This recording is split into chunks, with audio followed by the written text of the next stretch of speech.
அது வந்து கண்டிப்பா ஏற்றுக்கொள்ள முடியாது. பிரதானத்துவம் இந்த கூட்டத்துக்கு கூட்டப்பட்டது. ஏன் இவ்வளவு பெரிய ஒரு கன்ஃபியூஷன்? நான் ரொம்ப சிம்பிளான ஒரு கொஸ்டின். அவருக்கு வேற எந்த விதமான ரைட்ஸும் கிடையாது.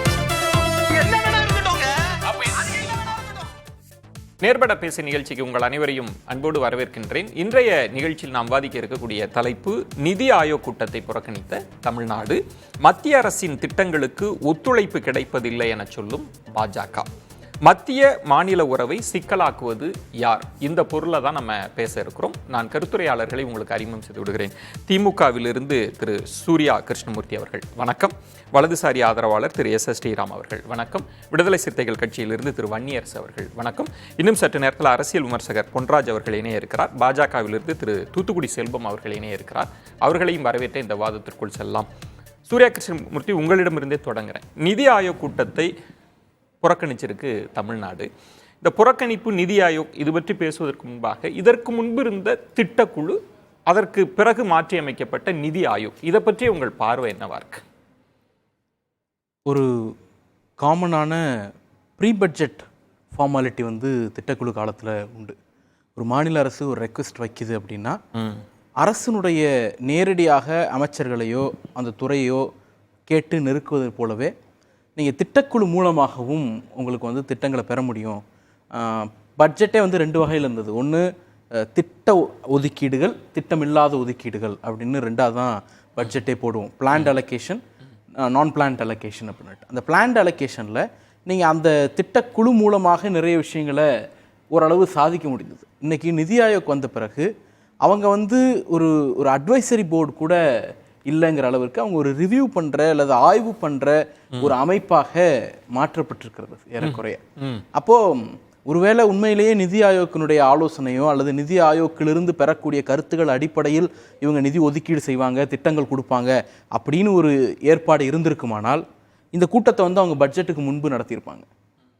ஆனால் அவங்க வந்து பட்ஜெட்லாம் முடிச்சுட்டு அதன் பிறகு நடத்துவதே வந்து அது ஒரு சம்பிரதாயமாக ஃபார்மாலிட்டிக்கு நடத்துறது தான் அப்படிங்கிறது தெளிவாக இருக்குது. ஏன்னா இப்போ பட்ஜெட்டில் பிளான்ட் அலோகேஷன், நான் பிளான்ட் அலோகேஷன் அப்படிங்கிறதுக்கெலாம் பெரிய ஸ்கோப் இல்லாமல் போயிடுச்சு.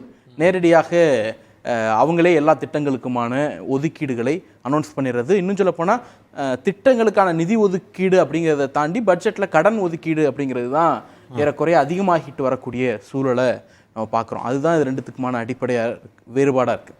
இப்போ தமிழ்நாட்டை பொறுத்த வரைக்கும் நம்முடைய குற்றச்சாட்டுகள் மிக நேரடியானது. தமிழ்நாடு தன்னுடைய வரி விதிப்பு உரிமையை எல்லா மாநிலங்களைப் போலவும் ஜிஎஸ்டி வந்த பிறகு வரி விதிப்பு உரிமையை இழந்திருக்கிறது. அடுத்தது செஸ்ஸில் வந்து பங்கு கிடையாது. செஸ் வந்து 6%, 7%லேருந்து இன்றைக்கி 20% வரைக்கும் வளர்ந்து நிற்கிது. கடந்த 4 நிதியாண்டுகளில் மட்டும் 25 லட்சம் கோடிக்கு மேலே செஸ் வசூல் பண்ணியிருக்காங்க.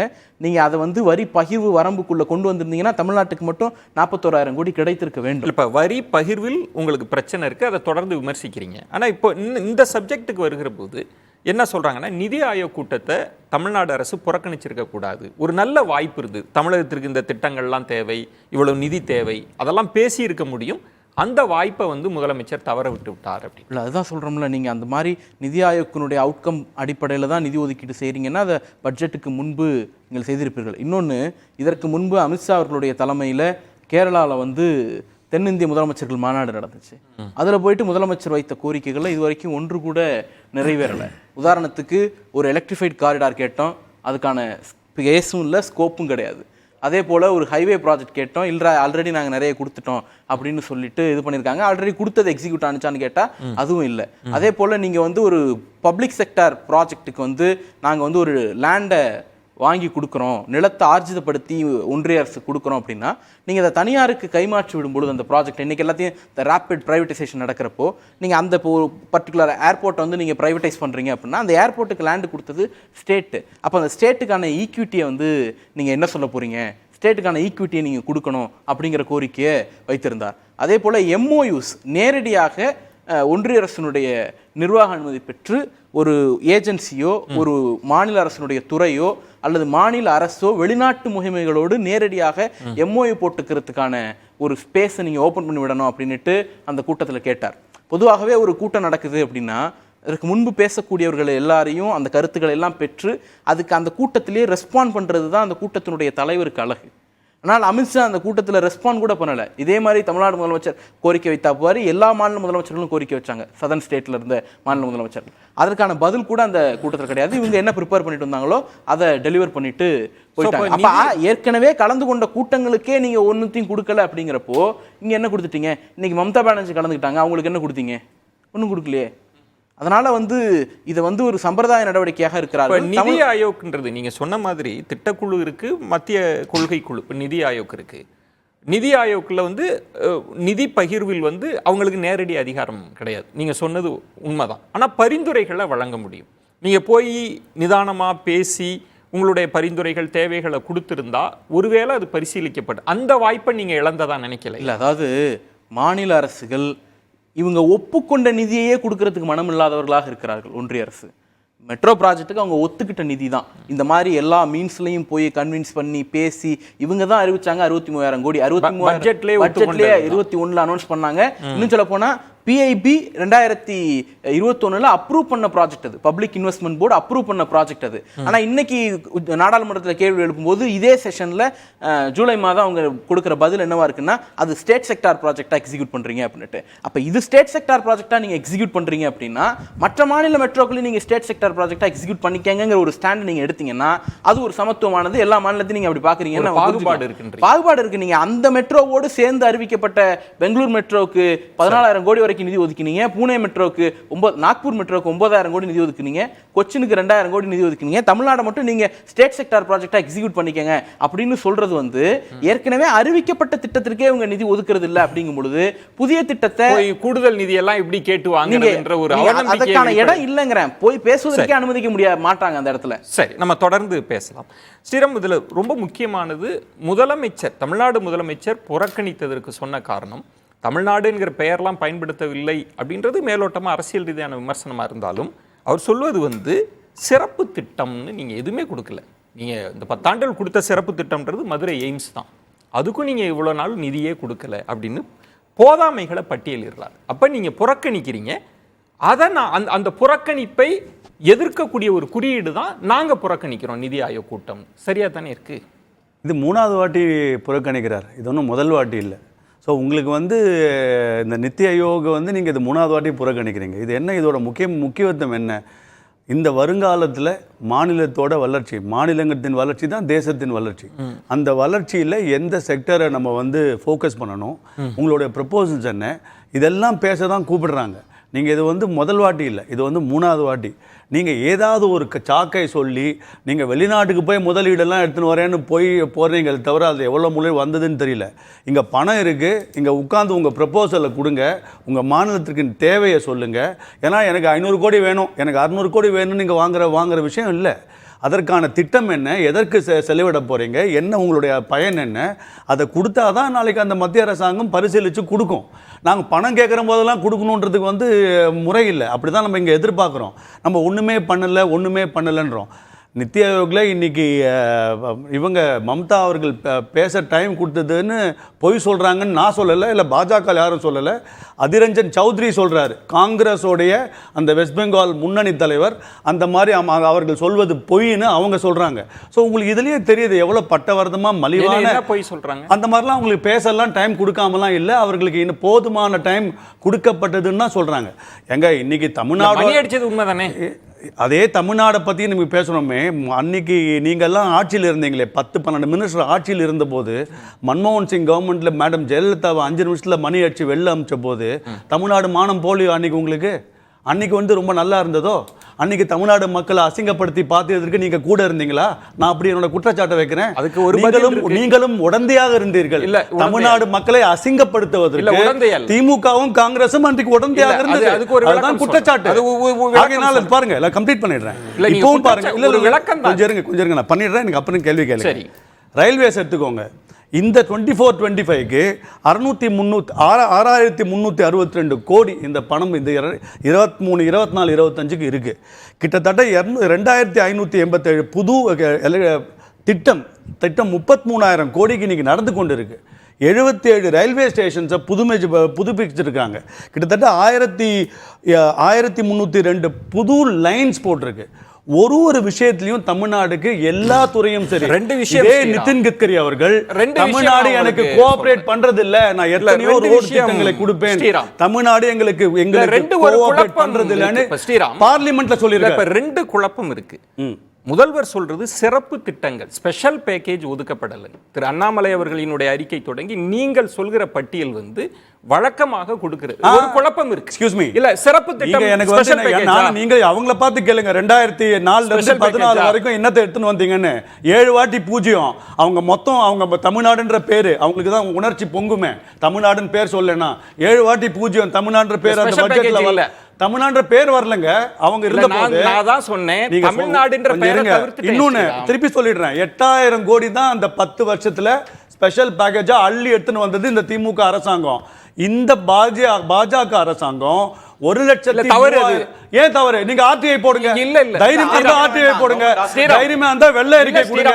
நீங்க எல்லாமே தவறு தவறு தவறுன்னு இல்ல. நீங்க உங்களுக்கு விஷயம் இல்லனா வந்து மத்திய அரசாங்கத்து மேல பழிய போட்டு போறீங்க. என்ன அனுமதிச்சீங்கன்னா நான் கேள்வி கேக்குறேன், உங்கள்ட்ட விளக்கம் கேக்குறது தான். இல்லங்க முதல்ல நான் சொல்லிட்டேங்கல. இல்ல நீங்க சொல்லிட்டீங்க ஸ்ரீராம். இப்போ நீங்க சொன்ன 1,00,000ன்றது ஸ்பெஷல் பேக்கேஜா? எங்க 1,00,000 கோடின்றது ஸ்பெஷல் பேக்கேஜ்? உங்க வார்த்தை உங்களுக்கு தேவையான வார்த்தையை போட்டு கொடுத்தா தான் பணமா பாப்பீங்களா? சும்மா 1,00,000 கோடி வந்தா அது பணமா தெரியாதா உங்களுக்கு? என்னங்க நீங்க தமிழ்நாடுன்னு சொல்லல, அதுக்கு ஒரு நீங்க 7 வாட்டி சொல்லல, அதுக்கு உங்களுக்கு பதில் தெரியாது.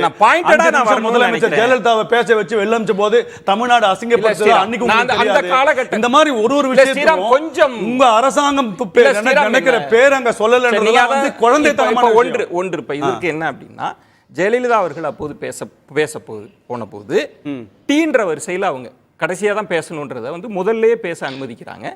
40 பேர் பேசணும், ஒவ்வொருத்தருக்கும் 10 நிமிஷம் அப்படின்ற அலோகேஷன் கொடுக்குறாங்க. ஜெயலலிதாவுக்கு முதல்ல பேச வைத்து 10 நிமிடம் பேச சொன்ன பிறகுதான் அந்த சிக்கல். அவங்க சொன்னது பாதியை சொல்றீங்க, பாதியை சொல்லாம இருக்கீங்களே விஜய். அவங்க என்ன சொல்லிருக்காங்க நான் சொல்லட்டுமா? அசாம் சீஃப் மினிஸ்டர் 35 நிமிஷம் பேச வச்சாங்க. அது முதல் கூட்டம். என்ன இந்த வாட்டி என்ன 5 நிமிஷம்? நோ அவங்க சொன்னது அதான். என்ன பண்ணா என்னங்க, அவர்கள் வெளில வந்த போது அசாம் சீஃப் மினிஸ்டர் 35 நிமிஷம் அன்னைக்கு பேச வைத்தாங்க. அன்னைக்கு அதான் சொல்லிருக்காங்க. இல்ல தவறு ஸ்ரீராம். இல்ல தவறு இல்லங்க. அன்னைக்கு அத சொன்னதை நீங்க மறைக்கிறீங்க. நீங்க சொல்றது என்னிடம் இருக்கு. ஜெயலலிதா ஸ்ரீராம் தவறான புள்ளி இல்லங்க. சரிங்க, நீங்க திமுக ஆட்சியில இருந்தா தமிழக மக்கள் வேற, வேற ஏதாவது ஆட்சி தமிழ்நாட்டுல இருந்தா வேற. இதெல்லாம் எது எந்த மாதிரியான நாடகம் இதெல்லாம் உங்களுக்கு நீங்க பேசுறது? நீங்க இந்த மத்திய அரசாங்கம் தமிழ்நாடு கேரளா இவ்வளவு சொல்ற, நீங்க இந்த ஒரே வார்த்தை சொல்லிடுறேன். நிதின் கட்கரி அவர்கள் சொல்றாங்க கேரளால அந்த சீஃப் மினிஸ்டர் எனக்கு மேக்சிமம் சப்போர்ட் தராரு. என்ன விஷயம், இதுவும் கம்யூனிஸ்ட் ஆளும் ஒரு மாநிலம் எனக்கு சப்போர்ட் தராரு, நான் அவருக்கு நிறைய வேலைகளை செய்து தரேன்னு சொல்றவரு ஏன் தமிழ்நாட்டுக்கு செய்ய மாட்டாரு? ரெண்டு விஷயத்தை பேசணும். அரசியல் ரீதியாக பேசுவது, இந்த எண்களை வைத்து பேசுவது அப்படின்றது அரசியல் ரீதியாக கொடுக்கிற புள்ளி விவரம். உண்மையில நிதி ஆயோக் அப்படின்ற அந்த கூட்டம் 3 முறை என்ன செஞ்சிருக்கு? இப்ப நம்ம மினிட்ஸை போய் பார்க்க வேண்டியிருக்கு, அதனோட அவுட்கம் போய் பார்க்க வேண்டியிருக்கு. இந்த நிதி ஆயோக் கூட்டம் மாநிலங்களுக்கான உரிமைகளை கொடுக்குது. அப்ப திரு ஸ்ரீராம் அவர்கள் சொல்ற மாதிரி நம்ம கேட்டு பெறுவதற்கான அங்க ஒரு ஸ்பேஸ் இருந்ததை நம்ம தவற விட்டு விட்டோமா? நீங்க எப்படி புரிஞ்சுக்கிறீங்க, எப்படி பாக்குறீங்க? பொன்ராஜ். ஓகே அதாவதுங்க, இந்த நிதி ஆயோக் வந்து முதல்ல நிதி ஆயோக்கை பற்றி நம்ம கொஞ்சம் புரிஞ்சுக்கணும். ஏற்கனவே இருந்த பிளானிங் கமிஷனை ரீப்ளேஸ் பண்ணி தான் அந்த நிதி ஆயோக்கை கொண்டு வந்தாங்க. நிதி ஆயோக் வந்து இட் இஸ் ஒரு பாலிசி திங்க் டேங்க் தானே ஒழிய அதுக்கு ஒரு மேண்டேட்டு கிடையாது. பிளானிங் கமிஷன் மாதிரி வந்து ஒரு பாலிசியை இம்போஸ் பண்ணக்கூடிய மேண்டேட்டு கிடையாது, அந்த அத்தாரிட்டி கிடையாது. அப்போ the power of fund allocation வந்து நிதி ஆயோக்கிட்ட கிடையாது. யார்கிட்ட இருக்குது? ஃபினான்ஸ் மினிஸ்ட்ரிகிட்ட இருக்குது. அப்போ நரேந்திர மோடி முதலாக ஆட்சிக்கு வந்த உடனே இந்த பிளானிங் கமிஷன் வந்து எங்களுக்கு என்ன சொல்கிறது, நாங்கள் தான் நிதியமைச்சர் தான், ஃபினான்ஸ் மினிஸ்டர் தான் முடிவெடுக்கணும். அப்போ ஃபினான்ஸ் மினிஸ்ட்ரி தான் முடிவெடுக்கும் ஃபண்ட் அலோகேஷனை பற்றி அப்படின்ட்டு சொல்லிட்டு இது வெறும் பாலிசி திங்க் டேங்காக தான் இருக்கும் என்று சொல்லி தான் இதனுடைய ரெக்கைகளை உடைத்தெறிந்து விட்டு, இதனுடைய சிறகுகளை உடைத்தெறிந்து விட்டு ஒரு பாலிசி திங்க் டேங்காக உருவாக்கப்பட்டது தான் இந்த நிதி ஆயோக். இப்போ எதற்காக இது உருவாக்கப்பட்டது அப்படின்ற ரீசனை நம்ம வந்து பார்க்கும் பொழுது, நீங்கள் வந்து அருண்ஜேட்லி அன்னைக்கு வந்து தெளிவாக சொல்லியிருக்காரு, இன்னைக்கு ஒரு கண்ட்ரோல்டு எக்கனாமியில் தான் வந்து ஒரு எக்கனாமியில் வந்து இந்த பிளானிங் கமிஷன் தேவை. 65 வருஷத்தினுடைய காலத்தில் இந்த பிளானிங் கமிஷன் இது வந்து அப்சல்யூட் ஆயிடுச்சு.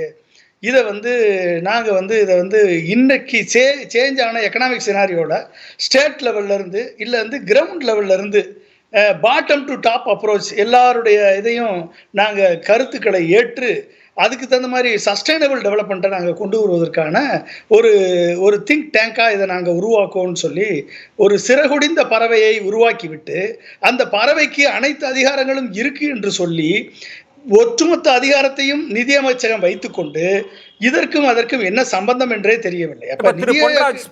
நீங்க சொல்வது நிதி விநியோகத்துல நேரடி அதிகாரம் நீதி ஆயோக்கு இல்லை, ஆனா பரிந்துரைகளை வழங்குவதற்கான வாய்ப்பு இருக்குல்ல, நம்ம அதை பேசி இருக்க முடியும்ல, அதை தமிழ்நாடு தவற விட்டுருச்சா? இல்ல, அந்த பரிந்துரைகளை பேசி என்ன பிரயோஜனம்? நீங்க அதனுடைய நிதி ஆயோக்கினுடைய மெயின் அப்ஜெக்டிவ் தீம் என்னன்னு பாத்தீங்கன்னா கோஆபரேட்டிவ் ஃபெடரலிசம். அப்போ அந்த கோஆபரேட்டிவ் ஃபெடரலிசத்தை கடந்த 10 ஆண்டுகளில் நரேந்திர மோடி கவர்மெண்ட் ஃபாலோ பண்ணியிருக்கா அப்படின்னா கண்டிப்பாக கிடையாது. அப்போ கோஆபரேட்டிவ் ஃபெடரலிசத்தை ஃபாலோ பண்ணாமல் கோர்சிவ் சென்ட்ரலிசத்தை தான் ஃபாலோ பண்ணி கொண்டு வருகிறது நரேந்திர மோடி அரசு. அப்போ அடிப்படை foundation basic foundation principle founding principle of NITI Aayog cooperative federalism. அப்போ என்ன அர்த்தம்? கோஆபரேட்டிவ் ஃபெடரலிசம் என்னது? மாநிலங்களை கலந்து ஆலோசிக்கணும், ஈவன் இப்போ பஞ்சாயத்து ராஜ் இன்ஸ்டிடியூஷன் லெவல்லையே கலந்து ஆலோசித்து ஒரு சஸ்டைனபிள் டெவலப்மெண்ட்டை கொண்டு வரணும். அனைத்து எக்கனாமிக் ஒவ்வொரு ஸ்டேட்டுமே அதனுடைய கோர் காம்பிடன்ஸை பொறுத்து, அதனுடைய திறமையை பொறுத்து, அதனுடைய வளத்தை பொறுத்து வளருவதற்கு தகுதியுள்ள மாநிலங்கள். அப்போ சஸ்டைனபிள் டெவலப்மெண்ட் அச்சீவ் பண்ணுவதற்கு இந்த ஒவ்வொரு மாநிலமும் அதற்கு தகுதி இருக்கிறது. அப்போ அந்த மாநிலங்கள் தங்கள் கருத்துக்களை சொல்லி அந்த கருத்துக்களை ஏற்றுக்கொண்டு அதற்கேற்றபடி நேஷனல் பாலிசியை வடிவமைத்து அந்த நேஷனல் பாலிசியின் படி இந்த ஒட்டுமொத்த கைடன் இந்த நாட்டை ஒரு கோஆபரேட்டிவ் ஃபெடரலிசத்தினுடைய தலைமை தத்துவ பண்புகளோடு கைட் பண்ணணும் என்பதற்காக தான் உருவாக்கப்பட்டது. அப்ப நீங்க உருவாக்கப்பட்டதனுடைய நோக்கத்தை சிதைத்து விட்டு இந்த கடந்த 10 ஆண்டுகள்ல ஒரு கோர்சிவ் சென்ட்ரலிசம் அப்படின்னது அது கடுமையாக்கப்பட்ட, அதாவது சர்வாதிகாரம் கொண்ட ஒரு மையப்படுத்தப்பட்ட ஒரு அமைப்பை உருவாக்கி விட்டார் நரேந்திர மோடி அவர்கள். அப்ப இங்கதான் பிரச்சனை. அப்ப நிதி ஆயோக்கினுடைய ரிலவன்ஸ் என்ன? அப்ப எதை உருவாக்க வேண்டும் என்று கொண்டு வந்தார்களோ அதுக்கு நேர்மாறான ஒரு அரசாங்கத்தை, நேர்மான ஒரு கொள்கையை கடைபிடித்து தனக்கு வேண்டிய மாநிலங்களுக்கு அதிக நிதியை ஒதுக்குவது, தான் ஜெயித்த மாநிலங்களுக்கு நேஷனல் டிசாஸ்டர் ரெக்கவரி ஃபண்டில் 3 times 4 times ஒதுக்குவது, எதிர்கட்சி ஆளக்கூடிய மாநிலங்களுக்கு டிசாஸ்டர் மேனேஜ்மெண்ட்ல 10% கூட ஒதுக்குவது இல்லை. கேட்ட இத்தனையும் என்டிஏ. பொன்ராஜ், நீங்க சொல்ற புள்ளியில் பார்க்கிறப்போ இப்போ எதிர்கட்சிகள்லாம் என்ன சொல்றாங்க அப்படின்னா, நாங்க பிரதமரை பார்க்கிறோம், பிரதமரிடம் நேரடியாக நாங்க மனு கொடுக்கிறோம். இப்போ 2014 முதல்வர் ஜெயலலிதா தொடங்கி ஓபிஎஸ் அவர்கள் தொடங்கி இபிஎஸ் அவர்கள் தொடங்கி திரு ஸ்டாலின் எல்லாருமே கொடுத்துருக்கிறாங்க. அது இதுவரைக்கும் எவ்வளவு தூரம் நிறைவேற்றப்பட்டிருக்கிறது அப்படின்ற ஒரு கேள்வி இருக்கு. இப்போ திரு ஸ்ரீராம் சொல்லுது, நீங்க ஒரு கணக்கு கொடுக்கலாம், அது எல்லாவற்றையும் மத்திய அரசு கொடுத்துட முடியாது, நீங்க கேட்ட தொகையெல்லாம் கொடுத்துட முடியாதுன்றது ஒண்ணு. இப்போ பட்ஜெட்ல ஒதுக்கப்பட்டிருக்கு, அதுல பாரபட்சம் இருக்கு அப்படின்னா இதையெல்லாம் நீதி ஆயோக்ல போய் சொல்லி அதை சரி பண்ண முடியாதா? இல்ல, அதுதான் நான் திரும்பி சொல்றேன் உங்களுக்கு. ஒரு பிரதமர்கிட்ட மனு கொடுத்து பிரதமர்கிட்ட கையேந்தி நிற்க வேண்டிய தேவை முதல்வர்களுக்கு என்ன அவசியம் இருக்கு கோஆபரேட்டிவ் ஃபெடரலிசத்துல? அப்ப கோஆர்சிவ் சென்ட்ரலிசத்தை தானே அந்த தேவை வருது. அப்ப நீங்க கோஆபரேட்டிவ் ஃபெடரலிசத்தை நீங்க நெக்லிஜிபிள் ஆக்குறீங்களே. அப்ப ஃபெடரலிசம்னா என்ன? ஒரு மாநிலத்திற்கும் மைய அரசிற்கும் ஒன்றிய அரசிற்கும் இடையே ஒரு இணக்கமான உறவை பேண வேண்டும். ஒரு மாநிலத்தினுடைய கோரிக்கைகளுக்கு இம்பார்ட்டன்ஸை உணர்ந்து கொண்டு அதற்கு ஏற்ற வகையில் அதை கன்சிடர் பண்ணணும். இது எதுக்கு நீங்க ஒரு சர்வாதிகாரமா பிரைம் மினிஸ்டர்கிட்ட போய் மனு கொடுக்கணும். பிரைம் மினிஸ்டர் நினைச்சா அப்பாயின்மெண்ட் கொடுப்பாரு, இல்லைன்னா அப்பாயின்மெண்ட் கொடுக்க மாட்டாரு, இல்லைன்னா நிதியமைச்சர் பார்க்க மாட்டாங்க. குரலே எழுப்பினாலும் அதுக்கு கேள்விக்கு பதில் இல்ல, பார்லிமெண்ட்ல வாதிட்டாலும் அதுக்கு எந்த விதமான நீங்க சொல்றது பொன்ராஜ் மையப்படுத்தப்பட்ட அதிகாரமா மாறிடுச்சு. அப்ப நாங்க இந்த கோஆபரேட்டிவ் ஃபெடரலிசத்துக்கான அர்த்தம் இல்ல அப்படின்றீங்க. ஆனா இந்த நிதி பகிர்வை பற்றிய முதல்வர் தவறான தகவல்களை தரார் அப்படின்னு இப்ப திரு அண்ணாமலை அவர்கள் சொன்னாங்க. இப்ப ஸ்ரீராம் அவர்கள் என்ன சொல்றாங்கன்னா, 8000 கோடி தான் கடந்த 10 ஆண்டுகள்ல காங்கிரஸ் அரசு கொடுக்குது, நாங்க 1 லட்சம் கோடி கொடுத்திருக்கோம் அப்படின்றாங்க. இந்த எண்ணிக்கை பாரதூரமா இருக்கு. 8000 கோடி எங்க 1 லட்சம், இதை எப்படி புரிஞ்சுக்கிறது? இது எப்படி நீங்க இல்ல, அது இன்னொன்னு சொல்றது ஸ்பெஷல் பேக்கேஜ்லயே 1 லட்சம் கோடின்றாங்க. ஆனா முதல்வர் சொல்றது ரொம்ப முக்கியமான இடம் திரு பொன்ராஜ் கவனிக்க வேண்டியது, நீங்க சிறப்பு திட்டம்னு அறிவித்ததே மதுரை எய்ம்ஸ் மட்டும்தான். நீங்க பட்ஜெட்ல அனுப்பிச்ச மெட்ரோவுக்கு கூட இன்னும் நிதி ஒதுக்கலன்னு. ஆனா 1 லட்சம் கோடின்றது சிறப்பு பேக்கேஜ்ல வந்ததா இல்ல நமக்கு கிடைக்க வேண்டிய மாநில பகிர்வுல வந்ததா? ஒரு குழப்பம் வந்து போச்சே. இவங்க சொல்றாங்கல்ல, 2 விஷயத்தை காணுங்க. எந்த அளவுக்கு வந்து ஒரு ஃபேக்டை வந்து மிஸ்ரெப்ரசன்ட் பண்றாங்கன்னு மட்டும் பாருங்க. இவங்க வந்து ஒரு 8000 கோடி வந்திருக்க நேரத்துல நம்ம எந்த அளவுக்கு வரி கான்ட்ரிபியூட் பண்ணியிருக்கோம், இந்த 1 லட்சம் கோடி இவங்க கொடுத்துருக்கேன்னு சொல்றாங்களே, இந்த நேரத்துல நம்மளுடைய contribution to the central government என்ன? அப்ப பொருளாதாரத்தினுடைய வளர்ச்சி என்ன? நம்மளுடைய பொருளாதாரத்தினுடைய தமிழ்நாட்டினுடைய கான்ட்ரிபியூஷன் என்ன? அப்ப இதையும் சேர்த்து தானே நீங்க அதை சொல்லணும். அதை விட்டுட்டு 1 லட்சம் கோடி கொடுத்து அப்சல்யூட் டேர்ம்ஸ்ல நீங்க எப்படி கம்பேர் பண்ணுவீங்க? இது யாராவது கம்பேர் பண்ணுவாங்களா? கொஞ்சம் எக்கனாமிக் இது ஸ்பெஷல் பேக்கேஜா? இது ஸ்பெஷல் பேக்கேஜ் சிறப்பு திட்டம் என்று 1 லட்சம் கோடி இருந்ததுன்னா பணவீக்கத்தை விடுங்க. முதலமைச்சரினுடைய அறிக்கையில தவறான ஸ்டேட்மெண்ட் என்ற பொருள் வந்துருது இல்ல. ஒரே ஒரு சிறப்பு திட்டம் தான், அது மதுரை எய்ம்ஸ் தான் சொல்ற இடம் தப்பா போகுதே. இல்ல, சிறப்பு திட்டம் எங்க இருக்கு? ஏதாவது இப்ப நீங்க ஆவாஸ் யோஜனா, வீட்டு ஆவாஸ் யோஜனான்னு வச்சுக்கோங்க. இந்த ஆவாஸ் யோஜனால 75% state government, 25% central government. Centrally sponsored scheme எத்தனை கொடுத்துருக்கீங்க? அப்ப ஸ்டேட் கான்ட்ரிபியூஷனோட எத்தனை கொடுத்துருக்கீங்க? அப்ப நீங்க அடுத்து வந்து நீங்க மெட்ரோவுக்கு வந்து நீங்க நிதி இப்ப அலாட் பண்ணிட்டீங்களா? எய்ம்ஸ் வந்து வந்துருச்சா? செல்வம் காத்துருங்க, நான் உங்கள்ட்ட வருவேன். காத்துருங்க, உங்க நேரத்தை உண்மையை தரேன். தமிழ்நாட்டுக்கு புல்லட் ட்ரெயின் வந்துருச்சா? தமிழ்நாட்டுக்கு வந்து இண்டஸ்ட்ரியல் காரிடார் வந்துருச்சா? தமிழ்நாட்டுக்கு விமான தொழிற்சாலை வந்துருச்சா? என்ன வந்திருக்கு? எனக்கு இப்ப சூர்யா, இந்த இடத்தில் முதல்வர் சொல்வதற்கும் திரு அண்ணாமலை அறிக்கைக்கும் பாரதூர வித்தியாசம் இருக்கு. நீங்க ஒரு சிறப்பு மதுரை எய்ம்ஸ்ன்றீங்க, நாங்க 1 லட்சம் கோடி சிறப்பு திட்டத்துல நிதி கொடுத்துருக்கிறோம், காங்கிரஸ் சர்க்கார் 8000 கோடி தான் கொடுத்துருக்கு அப்படின்னா எப்படி? அது இல்லை, அடிப்படையில் காங்கிரஸ் வந்து எவ்வளோ பணம் கொடுத்துச்சு அப்படிங்கிறத இவங்க அப்சல்யூட் டேர்ம்ஸில் கம்பேர் பண்ணிகிட்டே இருக்கிறாங்க. 1 லட்சம் கோடி 8000 கோடிங்கிற நம்பரே தப்பு. ஏன்னா எனக்கு சும்மா நினைவுலேருந்து சொல்லணும் அப்படின்னாலே இந்த கடல் நீரை குடிநீராக்கும் திட்டத்திற்கு 1500 கோடி கொடுத்தாங்க. செஸ்ஸு ஸ்பெஷல் எக்கனாமிக் ஜோனுக்கு 3000 கோடி கொடுத்தாங்க. சென்னை மெட்ரோ ஃபேஸ் 1க்கு ஏறத்தர 50% நிதியை சொன்னபடி கொடுத்து விட்டு போனது அந்த அரசு. அதே போல சேதுகால்வாய் திட்டத்துக்கு மட்டும் அன்னைக்கு 2500 கோடி கொடுத்தாங்க. இன்னைக்கு அந்த ப்ராஜெக்டோட வேல்யூ 25000 கோடிக்கு மேல எக்ஸிக்யூட் பண்ணீங்க அப்படின்னா. அதே போல மேம்பாலத்துக்கு சாலை பணிக்கு எல்லாம் இன்னைக்கு கொடுக்கக்கூடிய அளவுக்கு 10 மடங்கு கொடுத்தாங்க, எக்ஸிக்யூட் பண்ணப்பட்டது. நான் சொல்ல வரேன், அரசாங்கம் திருப்பி அது வாஜ்பாய் அரசாங்கம் இல்ல, மாத்தி பேசாதீங்க. இல்ல அது கோல்டன் குவாட்ரண்ட்ல அன்னைக்கு நீங்க இருந்தபோது வந்தது. அது காங்கிரஸ் அரசாங்கம் ரோட்டுக்கு ஒண்ணுமே கொடுக்கலங்க. அன்னைக்கு என்டிஆர் அரசாங்கத்துல நீங்க திருப்பி இருந்தீங்க பாத்தீங்களா? அப்ப வந்த கோல்டன் குவார்டர்ல வந்தது. அன்னைக்கும் தமிழ்நாட்டுக்கு டிஆர் பாலு தான் இருந்தாரு. அதே டிஆர் பாலு தான் 11 ரோட வந்து அதானி கொடுத்தாரு போடுறதுக்கு. அதையும் ஒரு குறிப்பு, அதையும் சொல்லிடுங்க. நான் செல்வத்திட்ட போறேன். இல்ல, துறைமுக விரிவாக்கத்துக்கு மட்டும் 1500 கோடி, விமான நிலைய விரிவாக்கத்துக்கு 1500, இதெல்லாம் நான் சொல்றது நினைவுல இருந்து சொல்லக்கூடிய தகவல். அந்த 8000 கோடிங்கிற நம்பரே முதல்ல அப்சல்யூட்லி ராங். இன்னொன்னு இல்ல, அது நாங்கலாம் இல்லங்க, சுவருங்க. நான் சொன்னேன், எனக்கு இது வந்து இது ஒரு 10 ஆண்டுகள்ல ஒரு மாநிலத்திற்கு 8000 கோடி தான்ன்றது ஆய்வுக்கு உட்படுத்தப்படல. இல்ல, அது ராங். நான் சொன்ன ப்ராஜெக்ட்டோட ஒரே ஒரு குறுக்கிடுங்க. குறுக்கிட்டு நான் அவர் பேசும்போது குறுக்கிட்டே இல்ல, சுருக்கமா சொல்லிடுறேன். இல்ல, பொன்ராஜ் அவர்கள் சொன்னதுக்கு இந்த 10 ஆண்டுகள்ல வரியா கிடைச்சது ஃபினான்ஸ் மினிஸ்டர் சொன்ன கிளாரிபிகேஷன், 10 ஆண்டுகள்ல தமிழ்நாடு கொடுத்த வரியா கிடைச்சது 6.5 லட்சம் கோடி. திருப்பி தமிழ்நாடுக்கு வந்தது 10 லட்சம். நீங்க ஜிஎஸ்டி மட்டும் தான் பேசுறீங்க. ஜிஎஸ்டி மட்டும் தான் பேசுறீங்க. 6 லட்சம் கோடி வாங்கிட்டு 1.5 லட்சம் கோடி தான் பகிர்வு கொடுத்தீங்க. ஒரே நிமிஷம், இங்க உட்கார்ந்து சொல்றாங்களே. இன்னொரு சேனலுக்கு மிஸ்டர் உதயச்சந்திரன் அவர்கள் எங்களுக்கு தமிழ்நாடுக்கு அதற்கு நிதிகள் பல மடங்கு வருதுன்னு இல்ல, ஒரே செக்ரட்டரி சொல்றாரு. முதல் கட்ட ஒரே நிமிஷம் காத்துருங்க. ஒரே உதயச்சந்திரன் சொன்னாரு, அவர் மோடியை சார்ந்தவரான்னு கேட்டு சொல்றாரு. ஒரே நிமிஷம் காத்துருங்க. நான் வரேன். ஒரு நிமிஷம் சுருக்கமா சொல்றேன். 2014ஆம் ஆண்டு ஒட்டுமொத்த வரி வருமானம் அந்த அரசாங்கத்துக்கு 13.64 லட்சம் கோடி. இன்னைக்கு 38 லட்சம் கோடி. 13 லட்சம் கோடில ஸ்டேட்டுக்கு அவங்க 7.78 லட்சம் கோடி ட்ரான்ஸ்ஃபர் பண்ணாங்க. இன்னைக்கு நீங்க வெறும் 20 லட்சம் கோடி தான் ட்ரான்ஸ்ஃபர் பண்றீங்க. உடனே இப்ப வெறும் 20 லட்சம் கோடி 13 லட்சம் கோடி 7 லட்சம் கோடி 38 லட்சம் கோடில ஒத்துக்குவாங்க. சார், நான் ஒண்ணுமே பண்ணல, ஒண்ணுமே பண்ணல, போய் சொல்லிட்டே இருக்கீங்க. இதுல ஏன் போய் சொல்லிட்டே இருக்கீங்க? இதுல நிதி ஆயோக்ல போய் ஒழுங்கா பேசல. சரி, பொய்யெல்லாம் ஒழுங்கா சங்கி புறத்தே பொய்யங்க உட்கார்ந்து ஒண்ணும் தரல, ஒண்ணும் தரல, போய் சொல்லிட்டு இருக்கீங்க. இல்ல ஸ்ரீராம் சார், பட்ஜெட் ரெண்டு பேரும் அமைதியா இருங்க. நான் படிச்சிட்டு வரேன், நீங்க படிச்சிட்டு ஒரு பட்ஜெட் படிக்காம ஒரு விஷயத்தை சொல்லிடுவது, நம்ம புள்ளி விவரங்கள் பேசுவது எல்லாருக்கும் தெரியும். அது நீங்க எப்படி வேண்டுமானாலும் புள்ளி விவரத்தை வளைச்சு பேசிட முடியும். நம்ம பாயிண்ட் வைப்ப மக்கள் முடிவெடுக்கட்டும், நேரத்தை எல்லாருக்கும் பகிர்ந்து கொடுப்போம். அதுதான் என்னால ஒரு கோரிக்கை வைக்க முடியும். செல்வம், இப்போ நிதி ஆயோக் கூட்டத்தை புறக்கணித்ததை மிக கடுமையா பாஜக தரப்புல நீங்க விமர்சிக்கிறீங்க.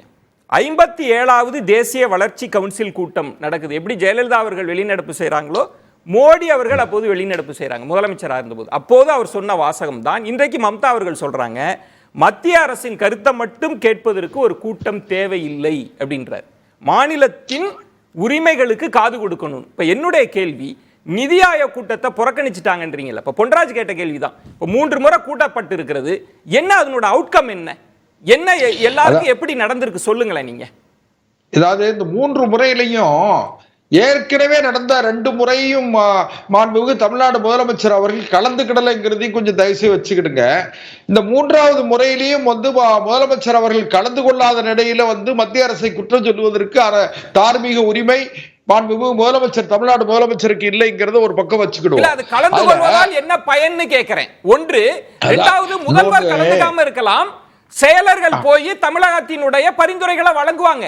ஏதோ தமிழகம் முற்றாக பரிந்துரைகளை வழங்காதது போல் சொல்லக்கூடாது இல்லையா? அப்படி ஒட்டுமொத்த பாய்காட்டா என்ன அது? அது இன்னொரு விஷயம் கேட்டீங்கன்னா,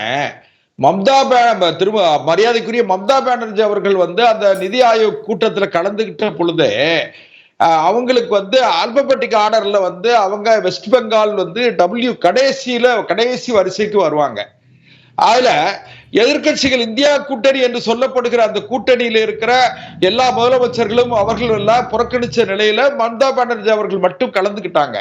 மம்தா பானர்ஜி அவர்கள் கலந்து கொண்டதே கூட அந்த மீடியா அட்டென்ஷன் அவங்க மேல ஊடகத்தினுடைய வெளிச்சம் அல்லது ஊடகத்தினுடைய பார்வை அவங்க மேல படணுங்கிறதுக்காகவே அவங்களுக்கு வேற ஒண்ணு கிடையாது. நீங்க நெறியாளர் மரியாதைக்குரிய அண்ணன் விஜயன் அவர்களுக்கு தெரியும், நீங்க பல்வேறு நிகழ்ச்சிகள்ல கலந்துகிட்டவங்க.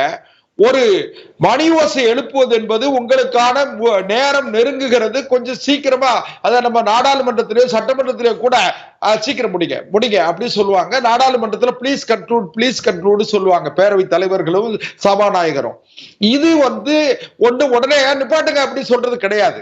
அதுக்கு பிறகும் கூட பேசிடுவாங்க, கிடைக்கிற வாய்ப்பை பயன்படுத்தி பேசிடுவாங்க. மைக்க ஆஃப் பண்ணலங்கிறத கொஞ்சம் தயவு செய்து கொஞ்சம் அதுக்குள்ள போகாம செல்வம். இப்ப நீங்க சொன்ன மாதிரி தான் அன்றைக்கு ஜெயலலிதா அவர்கள் தமிழ்நாடு ஆனா அவங்கள முன்னாடியே அழைத்து பேச வச்சாங்க. என்ன பாயிண்ட் வருதுன்னா, 10 நிமிஷத்துக்கு முன்பாகவே நீங்க அடிக்கிறீங்க மணி, ஆனா சந்திரபாபு நாயுடு ஆந்திராவுக்கு 37 நிமிஷம் கொடுக்குறீங்க அப்படின்னு. நம்ம அதற்குள்ள எல்லாம் போக வேண்டாம் எவ்வளவு நேரம் பேசினாங்க இல்லைன்னு. நிதி ஆயோக்ல கலந்து கொள்வதனால் என்ன பலன்னு கேக்குறாங்களே. நீங்க பட்ஜெட்ல சொன்ன நிதியவே கொடுக்கல, பரிந்துரையா கொடுக்க போறீங்க. ஒண்ணு, நிதி ஆயோக்கு அப்படி பவர்ஸும் கிடையாதுன்றாங்கல்ல. இல்ல மாண்புமிகு பிரதமர் அவர்கள் பிரதமர் நரேந்திர மோடி அவர்கள் கூட அவர்களுடைய இறுதி பேச்சில அவங்களே பேசும்போது நாம எல்லாரும் இணைஞ்சு 2044 2047 2047ஆம் ஆண்டு வளர்ச்சி அடைந்த இந்தியாவை உருவாக்குவதற்கு மாநிலங்கள் எல்லாம் ஒத்துழைப்பு தாருங்கள், நாம இணைந்து செயல்படுவோம் அப்படின்னு சொல்றாங்க. நான் ஒண்ணு சொல்றேன், மரியாதைக்குரிய மாண்பு முதலமைச்சரோ அல்லது முதலமைச்சருடைய சார்பில் மூத்த அமைச்சர்களோ கலந்து கொண்டு தமிழ்நாட்டிற்கு இன்னென்ன துறைகளுக்கு இன்னென்ன திட்டங்களுக்கு இவ்வளவு நிதி வேண்டும் என்று கோரிக்கை வைத்து விட்டு அது மறுக்கப்பட்டிருந்தால் நாங்கள் முதலமைச்சர் பிரதமரிடத்தில் நிதி ஆயோக் கூட்டத்தில் அதனுடைய தலைவரிடத்தில் நாங்கள் கோரிக்கை. உங்களுக்கு தெரியாதல்ல, ஒரு நுணுக்கமான இடத்தை கேட்கிறேன். இப்ப பொன்ராஜ் சொன்ன மாதிரி திட்டக்குழு இருக்கிற போது அவங்களுக்கு பவர்ஸ் உண்டு, சில அதிகாரங்கள் உண்டு. நம்ம அதை தான் மாத்தி நிதி அமைச்சகம் ஒட்டுமொத்தமா கண்ட்ரோல எடுக்குது. இப்ப நிதி அமைச்சருக்கே நேரடியான பரிந்துரைகள் சொல்லப்படுது, பிரதமர்கிட்டயே நேரடியா போய் கொடுக்குறாங்க, அதெல்லாம் நடக்கல. பட்ஜெட் நான் சொல்லிடுறேன், பட்ஜெட்ல அனௌன்ஸ் பண்ணதும் கொடுக்கப்படல. இப்ப முதலமைச்சர் என்ன சொல்றாருன்னா, மதுரை எய்ம்ஸ் இல்ல, சென்னை மெட்ரோவுக்கு கிடைக்கல, புயல் 37,000 கோடி எங்களுக்கு கிடைக்கல, அனைவருக்கும் கல்வி 20 வருஷமா கிடைச்சிட்டு இருந்தது, இப்ப நீங்க புதிய விதி போடுறீங்க, புதிய கல்விக் கொள்கையை ஏற்றுக்கொண்டால் நிதி தரோம்னு சொல்றீங்க. அதுக்கப்புறம் ஜிஎஸ்டி இழப்பீடு 20,000 கோடி முழுமையா வரலன்னு போதாமைகளே நிறைய இருக்கு. நாங்க புதுசா இங்க கலந்துகிட்டு என்ன அப்படின்ற ஒரு கேள்வி. இன்னும் கூட உங்களுக்கு தெரியும், பிளானிங் கமிஷன் இருக்கும்போது கூட திட்டக்குழு இருக்கும் பொழுது கூட திட்ட கமிஷன் நிதித்துறையிடம் சிபாரிசு செய்து ரெக்கமெண்ட் பண்ணி அங்க நிதித்துறை தான் ஃபண்ட் அலோகேஷன் நிதித்துறை ஃபைனான்ஸ் டிபார்ட்மெண்ட் தான் பண்ணி ஆகணும். அதனால இதுல வேற ஒண்ணு இல்ல விஜயன் சார். கோஆபரேட்டிவ் பெடரலிசம் ரொம்ப அருமையா அண்ணன் பொன்ராஜ் அவர்கள் சொன்னாங்க. நீங்க முதல்ல ஒரு தேர்தல் முடிந்து விட்டது, தேர்தல் முடிந்த பிறகு அதற்கு பிறகு எதிர்க்கட்சி ஆளுங்கட்சி என்கிற அரசியலை விட்டுட்டு பிரதமர் முதலமைச்சர் என்கிற அந்த நிலையில முதலமைச்சர் வந்து இன்னும் மரபுப்படி பிரதமர் இடத்துல போய் நிதியமைச்சர் இடத்துல உள்துறை அமைச்சர் இடத்துல ஒரு முதலமைச்சர் போய் கோரிக்கை வைக்கிறதுனால இவங்களுடைய கௌரவம் என்ன கெட்டு போயிடும்? இல்ல இப்ப நான் கோரிக்கை வைக்கலன்றீங்களா? முதலமைச்சர் என்ன செஞ்சிருக்கணும்? நான் உங்களுக்கு நினைவூட்டுகிறேன், 2014 இருந்தே ஜெயலலிதா அவர்கள் தொடங்கி, ஓபிஎஸ் அவர்கள் தொடங்கி, இபிஎஸ் அவர்கள் தொடங்கி, திரு ஸ்டாலின் அவர்கள் தொடங்கி எல்லாரும் அவங்க சொல்ற கருத்தை இதுதான். நாங்க நேரடியா பிரதமர்கிட்ட கொடுத்திருக்கிறோம், நிதியமைச்சர்கிட்ட சொல்லியிருக்கோம், எங்களுக்கு கிடைக்கலன்றாங்க. இன்னொன்னு கேட்டீங்கன்னா, இந்தியாவில் 28 மாநிலங்களும் 7 யூனியன் பிரதேசங்களும் இருக்கிறது. இந்தியால 48 லட்சம் கோடி ரூபாய் மொத்த நிதி, அந்த நிதியில திட்ட மதிப்பீட்டுல எல்லா மாநிலங்களுக்கும் பங்கிட்டு கொடுக்கணும். அதுதான் இப்ப இருக்கிற சிஸ்டம் வந்து இப்படித்தான் வந்திருக்கு. அதனால நான் என்ன சொல்றேன்னா, நீங்கள் உங்கள் மாநிலங்களுக்கான தேவைகளை சொல்லவே இல்லை.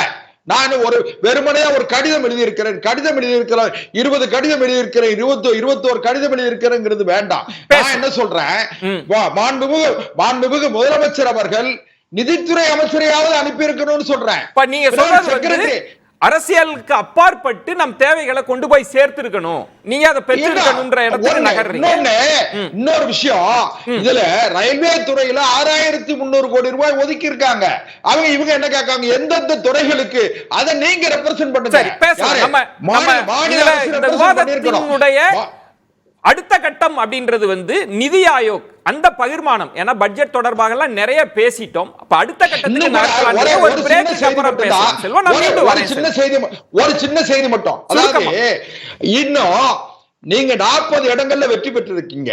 40 இடங்கள்ல வெற்றி பெற்றதுக்குனால எங்களுக்கு இடங்கள் கிடைக்கலங்கிறதுக்காக பாரபட்சம் பார்க்கலாம். ஏன்னு கேட்டீங்கன்னா, வெறும் 3% இருந்த பாரதிய ஜனதா கட்சிக்கு 11% வாக்குகளை இந்த தமிழ்நாட்டு வாக்காளர் பெருமக்கள் வழங்கியிருக்காங்க. பாரதிய ஜனதா கட்சி கூட்டணிக்கு 18% வாக்கு. பன்னியரசு நிதி ஒதுக்கீடு விவகாரத்தில் வந்து கடந்த காங்கிரஸ் அரசை விட, யூபிஏ சர்க்காரை விட நாங்கள் அதிகமாக கொடுத்துருக்கோம், பல மடங்கு அதிகமாக கொடுத்துருக்கிறோம் அப்படின்றது ஒரு புள்ளி. இன்னொன்று, நீங்க திரும்ப திரும்ப போய் பேசி வாங்க வேண்டிய ஒரு தேவை இருக்கு. அப்படி அதுவும் குறிப்பா நிதி விஷயத்தில், அதுவும் இந்த இக்கட்டான சூழல்ல ஒரு மோதல் போக்கை உருவாக்குவது சரியா? இந்த மோதல் போக்கை யார் உருவாக்குவதான்னு நீங்க நினைக்கிறீங்க? நிதி பகிர்வு தொடர்பாக பேசுகிறோம். நேர பகிர்வு இருக்கணும். நான் வந்து வலியுறுத்துகிறேன், யாரும் இதில் இடையூறு செய்யக்கூடாது. இது வந்து வெறும் நிதி மட்டும் இல்லாமல் ஒட்டுமொத்தமாக வந்து நான் வந்து புரட்சியாளர் அம்பேத்கருடைய கொட்டேஷன்லேருந்து நான் ஆரம்பிக்கிறேன். அதாவது வந்து மாநில உரிமைகள் அல்லது தேசிய ஒருமைப்பாடு, இதில் வந்து பொறுப்பேற்க வேண்டியது வந்து மாநில அரசை விட மத்திய அரசு தான் பெருந்தன்மையாக அதை வந்து கடைப்பிடிக்கணும் அப்படின்னு சொல்லி புரட்சியாளர் அம்பேத்கர் சொல்கிறார். முழுக்க வந்து மொழிவாரி மாநிலம் பிரிக்கப்படும் பொழுது மாநிலங்களுக்கான உரிமை, மாநிலங்களுக்கான வளர்ச்சி, மாநிலங்களுக்கான நிதி, மாநிலங்களே அதை வந்து உருவாக்கணும் அப்படிங்கிற அடிப்படையில் வந்து அம்பேத்கர் வந்து வழிகாட்டுறாரு. அப்போ 1955 மாநில மறுசீரமைப்பு ஆணையம் உருவாக்கப்படுது. 66 நிர்வாக சீர்திருத்த ஆணையம் உருவாக்கப்படுது. இந்த ஆணையம்லாம் மத்திய அரசு உருவாக்குனது. ஆனால் மத்திய அரசுக்கும் மாநில அரசுக்குமான அந்த உறவு அப்படிங்கிறத வந்து கலைஞர் அவர்கள் வந்து PV ராஜமன்னாருடைய ஆணையத்தை கொண்டு வராங்க. அதுக்கு பிறகு வந்து பஞ்சாபில் வந்து அகாலிதளம் கட்சி வந்து ஆனந்தபூர் சாஹிப் அவருடைய பேரில் வந்து ஒரு அறிக்கை ரெடி பண்ணி மாநிலத்துக்கான உரிமைகள் தொடர்பாக பேசுகிறாங்க. அதற்கு பிறகு மேற்கு வங்காளத்தில் வந்து 79 பேசப்படுது. இந்த மாநிலங்களுக்கான உரிமைகள் தொடர்பாக, நிதி தொடர்பாக, அவங்கள வளர்ச்சி தொடர்பாக கொண்டு வரப்பட்டது. 83 சர்க்காரி ஆணையம், 2007 வந்து நீதியரசர் பூஞ்சி ஆணையம்.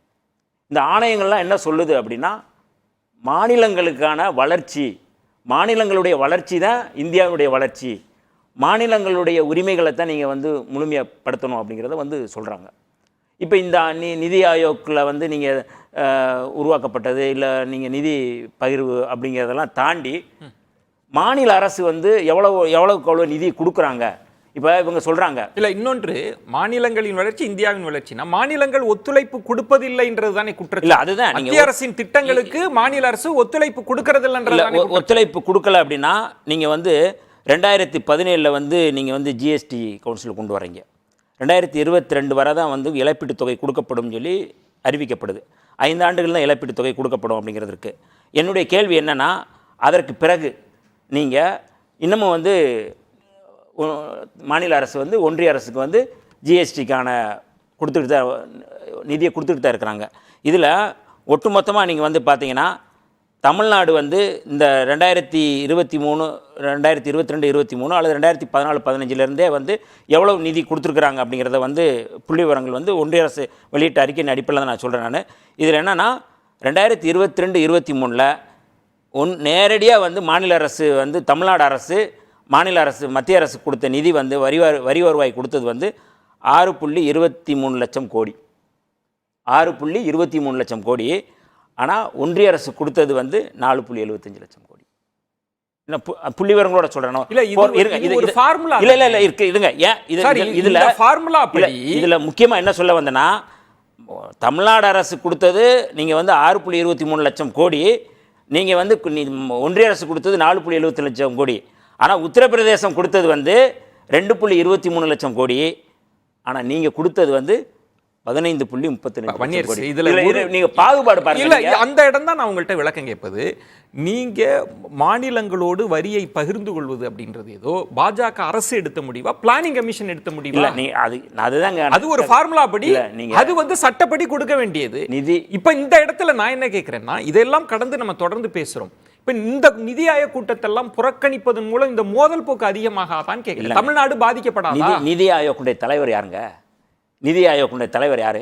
2016 இதே வந்து மரியாதைக்குரிய ஓபிஎஸ் அவர்கள் வந்து ஜெயலலிதாவோட அறிக்கையை வந்து நிதி ஆயோக்கில் போய் படிக்கிறாரு, பேசுகிறாரு, பூஞ்சி கமிஷனை பற்றி பேசுகிறாரு, மாநிலங்களுக்கான வந்து எவ்வளோ நீங்கள் கொடுக்கணும், நிதி ஆதாரத்தை கொடுக்கணும் அப்படின்னு பேசுகிறாரு. என்ன கொடுத்தாங்க? ஒன்றுமே கொடுக்கல. இதுவரை மொத்தமே 11 கூட்டம் தான் நடத்தியிருக்கிறாங்க. நிதி ஆயோக் கூட்டம் 11 கூட்டம் நடத்திருக்காங்க. 2021 இதே நிதியமைச்சர் மரியாதைக்குரிய பிடிஆர் பழனிவேல்ராஜன் அவர்கள் வந்து நிதி ஆயோக் கூட்டத்தில் கலந்துக்கிட்டு தான் பேசிட்டு வராரு. எங்களுக்கு எவ்வளோ கொடுக்கணும் அப்படின்னு சொல்லி சொல்கிறாரு. அப்போ ஒதுக்கப்பட்டதான வந்து இங்கே இருக்கிற 63,000 கோடி ரூபாய் வந்து நீங்கள் மெட்ரோவுக்கு ஒதுக்கப்பட்டது. நீங்கள் எவ்வளோ கொடுத்துருக்கிறீங்க? இதுவரை எவ்வளோ கொடுத்துருக்கிறீங்க? வெறும் 276 கோடி ரூபா அதை நீங்கள் ஒதுக்கியிருக்கிறீங்க. குஜராத்துக்கு நீங்கள் வந்து முழுமையாக வந்து அங்கே வெள்ள பாதிப்பு ஏற்பட்டுக்கு அவருக்கு நீங்கள் எவ்வளோ கொடுத்துருக்கிறீங்க? ஆந்திராவுக்கு கட்டமைப்புக்கு நீங்கள் எவ்வளோ கொடுத்துருக்கிறீங்க? தமிழ்நாடு கேட்ட நிதி எவ்வளவு? இவ்வளவு இருக்குல்ல. கேட்ட நிதி, அதாவது நீங்கள் வந்து ஸ்பெஷல் அப்படின்னு சொல்லி சொல்கிறாங்க. கேட்ட நிதியை நீங்கள் ஒதுக்கியிருக்கிறீங்களா? கேட்ட நிதியை நீங்கள் ஒதுக்கியிருக்கிறீங்களா? 63,000 கோடி ரூபா நீங்கள் ஒதுக்கணும்னு சொல்லி கேட்குறோம். எதுக்கு? வெள்ள பாதிப்பு. குஜராத்துக்கு நீங்கள் இருங்க, குஜராத்துக்கு வெள்ள பாதிப்புக்கு ஒதுக்க உங்களுக்கு மனசு இருக்குது. ஆனால் தமிழ்நாட்டுக்கு நீங்கள் வந்து மனசு இல்லை. நிர்மலா சீதாராமன் வந்து பார்த்தாங்கள, பார்வையிட்டாங்கல்ல, அதே நெல்லை பகுதியில் அதே பகுதியில் போய் பார்வையிடுறாங்க. அவங்க போய் என்ன பார்த்தாங்க? ஸ்ரீ வைகுண்டம் கோயிலில் போய் பின்னாடி இருக்கிற அங்கே இருக்கிற பார்ப்பனர்களுக்கு ஏதோ வசதி செஞ்சு கொடுக்கலன்னு தான் அவர் வந்து வெளியில் போய் சொல்லிட்டு வராங்க. நீங்கள் மக்களுக்கு ஏதாவது நீங்கள் பேசுனீங்களா? சரி, இவங்க பாதிக்கப்பட்டவங்களுக்கு போய் பேசினாங்கல்ல, நீங்கள் இவ்வளவு கேட்டாங்க அப்படிங்கிற நிதி நீங்கள் எங்கே சொல்லியிருக்கீங்க? எங்க கொடுத்திருக்கீங்க? நீங்க சொல்வது பட்ஜெட்டிலேயே பாகுபாடு இருக்கிறப்ப நிதி ஆயோக் கூட்டத்துல பங்கு பெறுவது இதற்கு முன்பு எங்களுக்கு ஒன்றும் பெரிய பலன் இல்லைன்னு சொல்லல. நீங்க 2021 கலந்துக்கிட்டதுக்கு பிறகு நிதி எவ்வளவு ஒதுக்கி இருக்கிறாங்க? ஒன்றும் இல்லை. அதுக்கு முன்னாடி 2016 வந்து ஓபிஎஸ் போய் ஜெயலலிதா சார்பா போய் கொடுத்துருக்கிற அதுல நீங்க ஒதுக்கின நிதி எவ்வளவு? ஒண்ணுமே இல்லை. இதுவரை மொத்தம் 11 கூட்டம் தான் நடத்திருக்கிறாங்க. 11 கூட்டத்துல நிதி ஆயோக் கூட்டத்துல இவ்வளவு ஒதுக்கப்படும் முதல்ல பிரதமர் ஏதாவது சொல்லியிருக்கிறாரா? ஏதாவது பேசியிருக்கிறாரா? எதுவுமே பேசலையே. அவர் இருங்க, அவர் என்னன்னா இந்த மனதின் குரல்ல அதை மங்கி மாத்தா அது என்னது அந்த அதுல என்ன பேசுறாரோ அதை அங்க போய் பேசுறாரு. அப்ப அங்க பேசுறாரு அப்படின்னா வந்து என்ன கிடைக்க போகுது? ஒண்ணுமே கிடைக்காதே. உங்க பத்தி அதாவது நீங்க இந்த பிளானிங் கமிஷனுக்கும் நித்தி ஆயோக்குக்கும் இப்போ எக்ஸாம்ஸ்லாம் காம்படிட்டிவ் எக்ஸாம்லாம் கொஸ்டினே வருது, என்ன டிஃப்ரென்ஸ்னு. ஒரு 10 டிஃப்ரென்ஸ் இருக்கு. அதுல முக்கியமானது மட்டும் நான் சொல்றேன். பிளானிங் கமிஷன்ல ஃபினான்ஸ் பவர் இருந்தது உண்மை. ஆனா மாநிலங்களுக்கு அன்னைக்கு அந்த பிளானிங் கமிஷன்ல ரோல் கிடையாது. ஆனா நித்தி ஆயோக்ல மாநிலங்களுக்கு இன்னைக்கு ரோல் இருக்கு. அவங்களுக்கு தேவைப்பட்டதை பிளானிங் கமிஷன் டிசைட் பண்ணும் என்ன கொடுக்கணும், எந்த மாநிலத்துக்கு கொடுக்கணும்னு. ஆனால் இங்கே இருக்கிறது, ஆனால் அவங்க அங்கே நேஷனல் டெவலப்மெண்ட் கவுன்சிலில் தான் பேச முடியும். நித்தி ஆயோக் டிஃபரன்ஸ். இன்னைக்கு நித்தி ஆயோக்ல ஒரு மாநிலம் தனக்கு வேண்டுங்கிறதை நம்ம அங்கே உட்கார்ந்து பேசணும், அங்கே ப்ரப்போசலை கொடுக்கணும், அங்கே அலோகேட் பண்ண முடியும். ஸோ இருக்கிற வாய்ப்பை நீங்கள் தவற விட்டுட்டு மீண்டும் நீங்கள் தவற விட்டுட்டு மீண்டும் மக்களுக்கு புளிச்சு போச்சுங்க. நீங்கள் எதுக்கு எடுத்தாலும் உங்களுக்கு மழை வரலன்னா மோடி காரணம், உங்களுக்கு வெயில் வரலன்னா பிரதமர் காரணம். இந்த பொய்யை மக்கள் ஏற்க போவது இல்லை. நீங்கள் ஏங்க இதே தான் நீங்கள் வந்து ஸ்போர்ட்ஸ் அத்தாரிட்டிலையும் பண்ணீங்க. ஸ்போர்ட்ஸ்லையும் நீங்கள் வந்து நேஷனல் கேம்ஸுக்கு தமிழ்நாடு பசங்களை உங்களால போய் அங்க காம்படிட்டிவ் அங்க பார்ட்டிசிபேட் கூட பண்ண வைக்க முடியல. அதுக்கு கூட உங்களால பிளான் பண்ண முடியல. நீங்க எல்லாத்துக்கும் எப்படி மத்திய அரசாங்கத்தை குறை சொல்லுவீங்க? நீங்க ஒரு பொய் அப்படிங்கிறத அழுத்தமாக வந்து சொல்கிறது வந்து சாவர்கருடைய வாரிசுகள் தான். அம்பேத்கருடைய வாரிசுகள் வந்து எப்பயுமே பொய் சொல்ல மாட்டோம். நாங்கள் ஆதாரத்தின் அடிப்படையில் தான் சொல்கிறோம். நீங்கள் அம்பேத்கர் அவமதிக்காதீங்க. அம்பேத்கர் நல்ல மனுஷன், அவர் மாற்றி கஷ்டப்படுறாருன்னு வருத்தமா இருக்கு. அம்பேத்கருடைய சட்டம் அம்பேத்கருடைய அரசியல் அமைப்பு சட்டம் 11வது பிரிவு என்ன ஒரு நல்ல மனிதரை எப்படி யூஸ் பண்றாங்கன்னு பாருங்க. வரலாமே, நம்ம வந்துறலாம். இருங்க, கோர் பாயிண்ட்க்கு வந்தா சிறப்பா இருக்கு. நேர பகிர்வு பத்தி பேசுறோம். நேர பகிர்வு தான் நான் வேணும். எனக்கு நேர பகிர்வே நீங்க தரலையே. இப்படி வந்து நீங்க இடையூறு பண்ணீங்கன்னா எப்படி பேசுவீங்க? எல்லாரும் நான் சொல்லி முடிச்சிடுறேன். உங்கள்கிட்ட தான் நான் வரேன். இல்ல என்ன சொல்றோம்னா, நேர பகிர்வு பேசுறது எவ்வளவு முக்கியமோ எனக்கு இருக்கிற நேர நெருக்கடி அதை விட நீங்க நிதி ஆயோக் வந்து திட்டங்களையோ அல்லது நிதியவோ கொடுக்கறதா அல்லது வந்து நீங்க வந்து பரிந்துரை செய்யறதா, இது ஒரு முக்கியமான கேள்வி. இதுவரை நான் கேட்ட கேள்வி 11 கூட்டங்கள் நடந்திருக்கு. இந்த 11 கூட்டங்களின் அடிப்படையில் இந்தியாவினுடைய ஒன்றிய அமைச்சர் மோடி அவர்கள் இந்த 11 கூட்டங்களின் அடிப்படையில் மாநிலங்களுக்கு நான் இவ்வளவு ஒதுக்கி இருக்கேன்னு அவர் சொல்ல முடிஞ்சதா? நீங்க வந்து அவர் தானே தலைவர், அந்த நிதி ஆயோக் தலைவர் அவர் தானே. இப்போ அவர் வந்து நீங்க அவர் ஸ்பெஷலா அவர் என்ன மன்னர்? அவரு நாங்க போய் கோரிக்கை வைக்கிறதுக்கு பிரதமர் தமிழ்நாடு முதலமைச்சரோ மாநில முதலமைச்சர் அவர்களோ இருங்க. நான் பேசுறது போது கேளுங்க. சும்மா நீங்க இடம் பேசுறீங்க. மன்னர் இல்ல மாமன்னர் கூட சொல்லுங்க. அதை பத்தி பேசல. நான் கேட்கறது என்னன்னா, பேசுறது போது கேளுங்க. அதாவது நாங்க பேசுறது கூட நீங்க கேட்க மறுக்கலைன்னா இதை விட வந்து அபத்தம் என்ன இருக்கு? சுருக்கமா முழுக்க என்னன்னா, இப்ப மாநிலத்துக்கு ஒதுக்கப்படுற நிதி எவ்வளவு அப்படின்னு கேட்டா அதுக்கு எந்த பதிலும் இல்ல. இவங்க என்ன நாங்க கேட்டது என்ன, தென் மாவட்ட மக்கள் அங்க பாதிக்கப்பட்டிருக்கிறாங்க, அவங்களுக்கு 63,000 கோடி நிதி ஒதுக்கணும்னு கேட்டாங்க. அதை கொடுத்தார்களா அப்படிங்கிற கேள்விக்கு இதுவரை ஏதாவது பதில் இருக்காங்க? பேச சூர்யா, இப்போ கூட்டாட்சி அப்படின்றது அதுவும் குறிப்பா நிதி பகிர்வில் எப்படி இருக்கணும்ன்றது ஒண்ணு. இந்த மோதல் போக்குகள் இது எந்த இடத்துல இந்த பிரச்சனையை சால்வ் பண்ணணும்னு நினைக்கிறீங்க சார்? நாங்கள் மீண்டும் மீண்டும் அப்சல்யூட் நம்பரில் பேசிகிட்டு இருக்கிறது அப்படிங்கிறது ஏதோ இன்ஃப்ளேட்டடாக ரொம்ப பெருசாக தெரியும். ஏன்னா அன்னைக்கு வரி வருமானம் 13 லட்சம் கோடி, இன்னைக்கு வரி வருமானம் 38 லட்சம் கோடி. ரெண்டுத்துக்கும் பாரதூரமான வேறுபாடு இருக்கிறது. அன்னைக்கு தமிழ்நாட்டை பொறுத்த வரைக்கும் பெக்யூலராக தமிழ்நாட்டுக்கு மட்டும் எடுத்தீங்க அப்படின்னா தமிழ்நாட்டுக்கு 5% வரி பகிர்வில் பணம் வந்துட்டு இருந்தது. இன்றைக்கி அது 4% குறைஞ்சாச்சு. 4.1%, 0.9% குறைவு. உதவி மானியங்கள் 6% வந்துட்டு இருந்துச்சு, இன்றைக்கி 2.6% குறைஞ்சாச்சு. சென்ட்ரல் ஸ்கீமில், சென்ட்ரல் செக்டார் ஸ்கீம்ஸில் இன்னும் அது வந்து சிறப்பு திட்டங்கள் அப்படின்னு எடுக்கும் பொழுது நேரடியாக வழங்கக்கூடிய திட்டங்கள் அப்படிங்கிறது குறைஞ்சி போச்சு. அதை எல்லாம் விட தாண்டி ஒன்றிய அரசினுடைய பங்களிப்பு தொகையுடன் செயல்படுத்தக்கூடிய திட்டங்கள், அந்த ஸ்டேட்டும் யூனியனும் சேர்ந்து நடத்தக்கூடிய திட்டங்கள், அதில் ஒரு ப்ரீ கண்டிஷன் வச்சிடறாங்க. முன்னாடி வந்து வீடு வழங்கும் திட்டம் மாநில அரசு செய்துட்டு இருக்கிற போது 100% மாநில அரசு அந்த நிதியை எடுத்துக்கிடுச்சு. மெயின்டெனன்ஸ் சார்ஜ் மட்டும் 300 400 மக்கள்கிட்டேருந்து வாங்கணும். இன்றைக்கி வந்து ப்ரீ கண்டிஷன் என்ன அப்படின்னா பீப்புள் கான்ட்ரிபியூஷனை மேண்டேட் பண்ணுறாங்க. அது வந்து நீங்கள் வேளாண்கான இன்சூரன்ஸ் ஸ்கீமாக இருக்கட்டும், இதுவாக இருக்கட்டும், 1.5 லட்சம் அவங்க கொடுக்குறாங்க, 7.5 லட்சம் ஸ்டேட் கொடுக்க வேண்டியிருக்கு. இன்றைக்கி 10 லட்சத்தை தாண்டி போகுது. உதாரணத்துக்கு இந்த பட்ஜெட் அலோகேஷன்லேயே 10 லட்சம் கோடி வந்து வீடு வழங்கும் திட்டத்திற்கு நாங்கள் ஒதுக்கீடு செய்திருக்கிறோம்னு அவங்க சொல்கிறாங்க. பட் அதனுடைய இன்டர்னலாக அடுத்த டாக்குமெண்ட்டை நீங்கள் வெரிஃபை பண்ணி பார்த்தீங்கன்னா 2.2 லட்சம் கோடி தான் யூனியன் கவர்மெண்ட்டோட கான்ட்ரிபியூஷன், பாக்கி 7.8 லட்சம் ஸ்டேட் கவர்மெண்ட் கொடுக்கணும் அப்படிங்கிறது இருக்குது. எல்லாவற்றையும் விட முக்கியமாக நம்ம மீண்டும் ஜிஎஸ்டி காம்பன்சேஷன், தமிழ்நாடு மாதிரியான உற்பத்தி மாநிலங்கள் இழப்பை சந்திக்கிறது, அதனால காம்பன்சேஷன் வேணும்னு கேட்டுட்டு இருந்தோம். 4% வளர்ச்சி வச்சு அவங்க காம்பன்சேஷன் கொடுத்துட்டு இருந்தாங்க. அது என்ன ஆச்சு? 2022 நிறுத்திட்டீங்கல்ல. ஆனா இன்னைக்கும் ஜிஎஸ்டி காம்பன்சேஷன் செஸ்னு ஒரு செஸ் வசூல் பண்றீங்க. 2 ஆண்டுகளுக்கு முன்பு 1.25 லட்சம் கோடி இருந்த அந்த செஸ்ஸோட வேல்யூ இன்னைக்கு 1.51 லட்சம் கோடியா உயர்ந்திருக்கு. அடுத்தது நான் தூத்துக்குடி செல்வம் அவர்கள் பேசும்போது ஒரே ஒரு விஷயம் சொன்னார், மம்தா பானர்ஜி அவர்கள் விளம்பரத்துக்கு போறாங்க அப்படின்ட்டு. மோடி போயிட்டு வெளில வந்தா அது விளம்பரம் கிடையாது, மம்தா பானர்ஜி உள்ள போயிட்டு அது வந்தா விளம்பரமாக இருக்குது அப்படிங்கிறது தான் இங்க பார்க்க வேண்டியது. பொன்ராஜ், இப்ப இந்த நிதி ஆயோக்கே விமர்சனம் விவாத பொருளாகுது. இப்ப வன்னியரசு கேட்டது அதனோட அவுட்கம் என்ன, நிதி ஆயோக்ல பேசப்பட்டது அதனுடைய விளைவு என்னவா இருக்கு அப்படின்ற ஒரு கேள்வியை கேட்டார். நீங்க எப்படி பாக்குறீங்க? இதுக்கு என்ன தீர்வா இருக்க முடியும்? சுருக்கமா நிறைவுப்பாரு. இல்லை, நிதி ஆயோக் வந்து அதனுடைய ஒரு ஐவாஸ் அமைப்பாக தான் நான் பார்க்குறேன். அதனுடைய எந்த விதமான பலனும் அது கிடையாது. சர்வே பண்ணுறாங்க, ஸ்டேட்டை வந்து இந்தந்த இண்டிகேட்டரில் இந்த அளவுக்கு முன்னேறி இருக்காங்கன்னு சொல்கிறாங்களே ஒழிய அதை தவிர்த்து வேறு எந்த பலனும் இருக்கிற மாதிரி தெரியல. நீங்கள் சிம்பிளாக கம்பேர் பண்ணி பாருங்கள். 65 ஆண்டு காலம் செயல்பாட்டில் இருந்த பிளானிங் கமிஷன் என்ன சாதனை பண்ணியிருக்கு? 5 ஆண்டு திட்டங்கள் ஒரு மிகப்பெரிய சாதனை. முதலாம் 5 ஆண்டு திட்டத்தை எடுத்துக்கிட்டிங்கன்னா விவசாயமும் மின்சாரமும் இதான் ஃபோக்கஸ் இருந்தது. 2ஆம் ஐந்தாண்டு திட்டம் எடுத்துட்டீங்கன்னா industrialisation development of the public sector company இதான் ஃபோக்கஸ். இப்படி பார்த்து வரிசையாக நீங்கள் ஐந்தாண்டு திட்டம் 11th 5-year பிளான் எடுத்துக்கிட்டீங்க, 2007 2012 எடுத்துக்கிட்டிங்கன்னா inclusive growth and improving social indicators, health எஜுகேஷனுக்கு இம்பார்ட்டன்ஸ் கொடுத்தாங்க. அடுத்து கிரீன் ரெவல்யூஷன் வந்தது பிளானிங் கமிஷனால, எக்கனாமிக் ரிஃபார்ம்ஸ் லிபரலைசேஷன் வந்தது பிளானிங் கமிஷனுடைய இன்டர்வென்ஷனால, டெவலப்மெண்ட் ஆஃப் த இன்ஃப்ராஸ்ட்ரக்சர் வந்தது பிளானிங் கமிஷன் இன்டர்வென்ஷனால, சோசியல் செக்டார் இன்ஃப்ராஸ்ட்ரக்சர் இன்ஃப்ராஸ்ட்ரக்சர்னா road, railway, power, telecommunication, computers வந்தது எல்லாமே பிளானிங் கமிஷன் இம்ப்ளிமெண்டேஷனால. அடுத்து சோசியல் செக்டார் இனிஷியேட்டிவ்ஸ் எடுத்துக்கீங்க, மிட் டே மீல் ஸ்கீமா இருக்கட்டும், சர்வ சிக்ஷா அபியானா இருக்கட்டும், நேஷனல் ரூரல் ஹெல்த் மிஷனா இருக்கட்டும், இது எல்லாமே வந்தது எஜுகேஷன், நியூட்ரிஷன், ஹெல்த் கேர் வந்தது பிளானிங் கமிஷனால. அடுத்து பாவர்ட்டி அலிவேஷன் ப்ரோக்ராம் எடுத்துக்கிட்டீங்கன்னா ஐஆர்டிபி ப்ரோக்ராம் இருக்கட்டும், அது எம்என் ரேகாவா இருக்கட்டும், 100 நாள் வேலைவாய்ப்பு திட்டம் எல்லாமே வந்தது பிளானிங் கமிஷனால. Decentralisation, local governance, sectoral focus ஒரு பெரிய பலன்களை கொடுத்திருக்கு அப்படின்றீங்க. இதே உங்க பார்வையா? இல்ல நான் லாஸ்ட் ஒன்னு சொல்லி முடிச்சிடுறேன். இந்த இந்த இந்த இந்த நிதி ஆயோக்கினுடைய விஷன் என்ன? 7 வருஷ விஷன், ஒரு ஸ்ட்ராட்டஜி, 15 வருஷம் ரோடு மேப், இதான் அவங்க கொடுத்த விஷன். இதுல என்னது? அம்ருத்ல எவ்வளவு பண்ணிருக்காங்க, எத்தனை வீட்டுக்கு டேப் வாட்டர் கனெக்ஷன் கொடுத்திருக்காங்க, எத்தனை வீட்டுக்கு இது கொடுத்திருக்காங்க. பணம் தான் கொடுக்க முடியும், மாநில அரசு இம்ப்ளிமெண்ட் பண்ணணும்.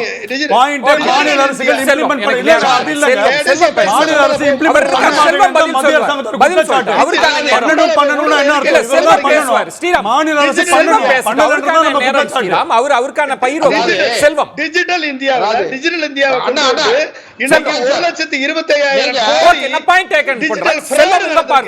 அந்த ஃப்ராட் எங்க போச்சு? அட்டல் இன்னோவேஷன் மிஷன்ல எத்தனை ட்ரக் மேனுஃபேக்சர் பண்ணிருக்காங்க, கண்டுபிடிச்சிருக்காங்க, எத்தனை புது திட்டங்கள் கண்டுபிடிச்சிருக்காங்க, என்ன இம்போர்ட்ஸ் செல்வம் உங்க கருத்து? அதாவது இந்த பட்ஜெட்ல ஒரு நிமிஷம் பொன்ராஜ் சார், கொஞ்சம் ஒரு நிமிஷம். எதற்குமே லாயக்கு இல்லாத நிதி ஆயோக் இது ஒரு ஐவாஸ் காத்திருங்க பொன்ராஜ். செல்வம் 1.5 லட்சம் கோடி ரூபாய் மாநிலங்களுக்கு வட்டி இல்லாத கடன் கொடுப்பதற்கு ஃபண்ட் அலோகேட் பண்ணிருக்காங்க பட்ஜெட்ல. அதை மாநில அரசுடைய பிரதிநிதிகளோ மாநில அரசோ மத்திய அரசுடைய நிதித்துறையை அணுகித்தான் பெற முடியும். சரி, முத்ரா கடன் இருக்கு பாருங்க, அதை 10 லட்சத்துல இருந்து 20 லட்சமா ஆக்கியிருக்கோம். ஏற்கனவே கடந்த காலங்கள்ல முத்ரா கடன்ல அந்த கடன் திட்டத்துல அதிகம் பலனடைஞ்சது தமிழ்நாட்டினுடைய பெண்கள். அது எதுக்காக நான் இதை சொல்றேன்னு கேட்டீங்கன்னா, ஹலோ பேசுங்க செல்வம், நேரமின்மை, சுருக்கமா சொல்லுங்க. வேற நான் இதுக்குள்ள வரல. பிரதமருடைய கரீப் கல்யாண் அன்ன யோஜனால நிதியமைச்சர் அதெல்லாம் வாசிச்சுட்டாங்க. நீங்க சம்ம பண்ணீங்கன்னா நல்லா இருக்கும் செல்வம். நான் வேற எதுக்குள்ளேயும் வரல. தேர்தல் முடிந்து விட்டது. மாநில அரசு மத்திய அரசோடு இணக்கமாக சென்று இவங்க என்ன வேணாலும் கோரிக்கை வைக்கணும். இன்னொரு சின்ன இது மட்டும் சொல்லி இணக்கமா இருக்கு இல்ல ஒரு மட்டும் சொல்றேன். நீங்க ஆட்சி நடத்தக்கூடிய உங்கள் மாநிலத்தில் மத்திய அரசுக்கு எதிராக போராட்டம் நடத்தி ஒரு வெறுப்புணர்ச்சி ஏற்படுத்துவதை விட அதே பாயிண்ட்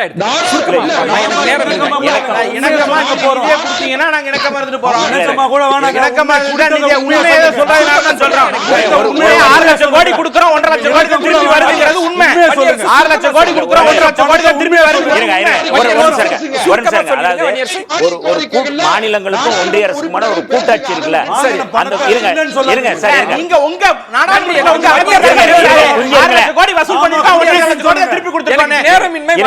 நியாயம் பண்ண முடியாது. இந்த கூட்டாட்சி அமைப்பை பாதுகாக்கக்கூடியது ஒன்றிய அரசு தான். சரி, வெறும் மோடியோ அல்லது பாஜகவோ ஒரு கிழக்கிந்திய கம்பெனியா இந்தியாவுடைய அரசை மாத்துறாங்க.